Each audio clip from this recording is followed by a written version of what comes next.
Lagi akong nananaginip. Tumatakbo sa kawalan. Walang hanggang lupa.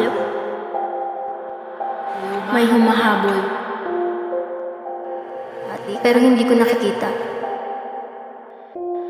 Andyan lang siya. Nararamdaman ko. Naririnig ko. Naghihintay sa muling pagtulog ko.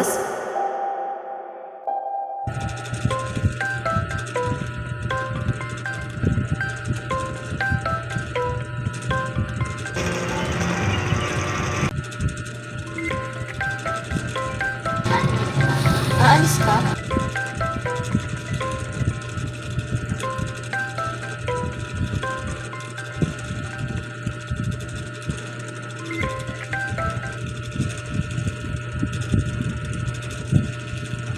Sorry, late ako nagising. Nagugutom ka na. Saan ka pupunta? Kahit saan, basta wala.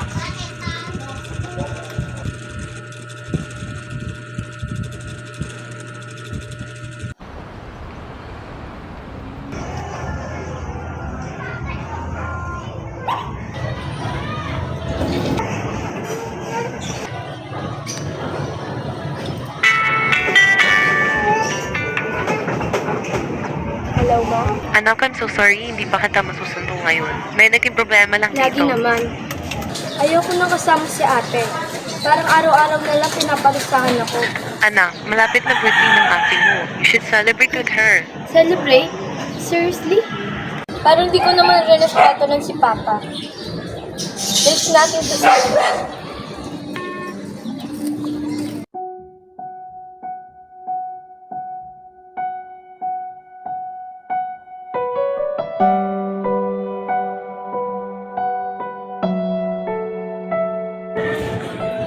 I hate you so much.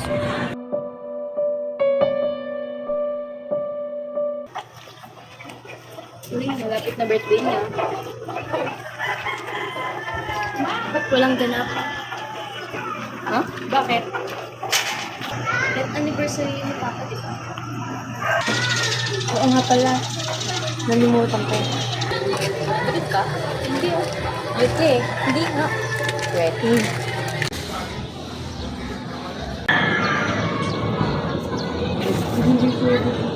Mukha ka na namang halimaw. Problema mo. Nakasimangot ka na naman kasi. Si Mama kasi. Sabi niya next week, tapos ngayon cancel na naman. Bakit batat natat kang umalis sa lugar na ito? Ganun na lang ba talaga galit mo sa ate mo? Oo, ayoko sa kanya. I want her to die. Kundi dahil sa kanya buhay pa si Papa. Yung birthday niya, that's a shit. Walang may gusto sa nangyari. Tsaka, nawalan din siya oh. Huwag mo namang isa-isa sa ate mo yung pagkamatay ng papa mo. Aksidente yun.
Gawin ko, di mo man lang ako sinama.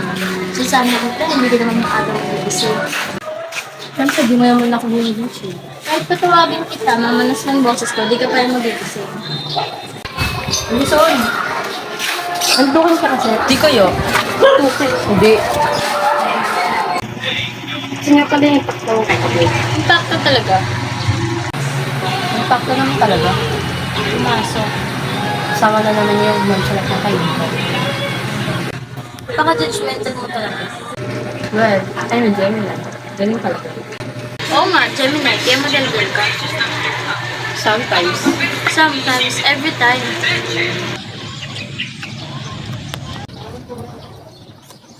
Kailan ka kukunin ng mama?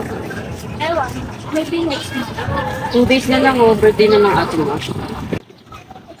I don't care. Hanggang ngayon, galit ka pa rin sa atin. Hindi ba mawala?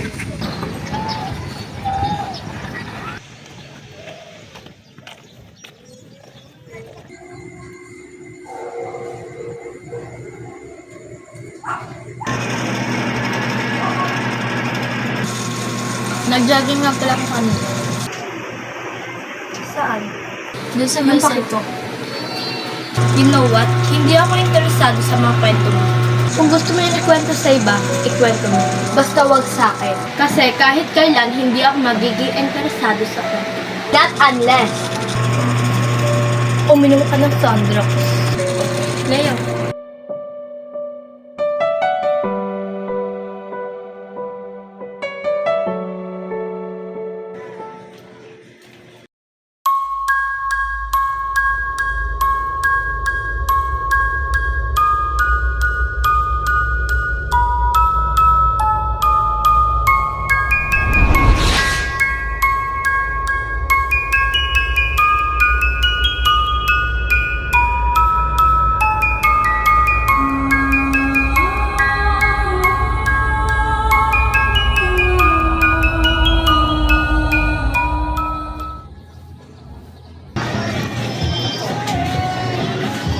Be, siya talaga yung mga. Ano ba iniisip mo? May napapanaginip pa kasi akong bata eh. Ano ba yan? Ano ba to? Seed of Satan? Akin na nga. Hindi ka makaka-relate dyan. Hindi ka naman nagbabasa. Ano ba kwento niyan? May nabasa kasi akong urban legend tungkol kay Lilith. Lilith? Yung unang asawa ni Adam. Hindi naman kasama sa Bible yun. Urban legend nga, di ba? Alam ko ba? Magkakaiba kasi tayo ng paniniwala. Ano ba yung kwento mo? Yes, you're right. Si Lilith ang first wife ni Adam. Nagtalo si Adam and Lilith because of pride. Kaya umalis si Lilith sa Garden of Eden. At nung pagkaalis ni Lilith, doon niya nakilala si Satan. And based doon sa urban legends, nagkaanak sila na tinawag nilang Queen of Hell. Pero pinatay ito ni Satan bago pa ito mag-Queen. Bukod sa anak ni Lilith kay Satan, may mga naunang anak si Lilith na pinatay ng 3 angels na sinunligat para pabalikin siya sa Garden of Eden. Sabi nila dahil dito, nagsimula siyang kumuha ng buhay ng mga innocent kids. Hanggang sa nakilala niya si Satan at nagkaroon sila ng isang anak na pinatay ni Satan. Dahil dito, hindi tumigil si Lilith na humanap ng isang tao na may kinikimkim na galit sa puso at malaking galit sa sarili. Na tinawag niyang Chosen One. Dami mo naman gawa. Urban legend nga, di ba? Nagtatanong ka kasi, sinasagot lang kita.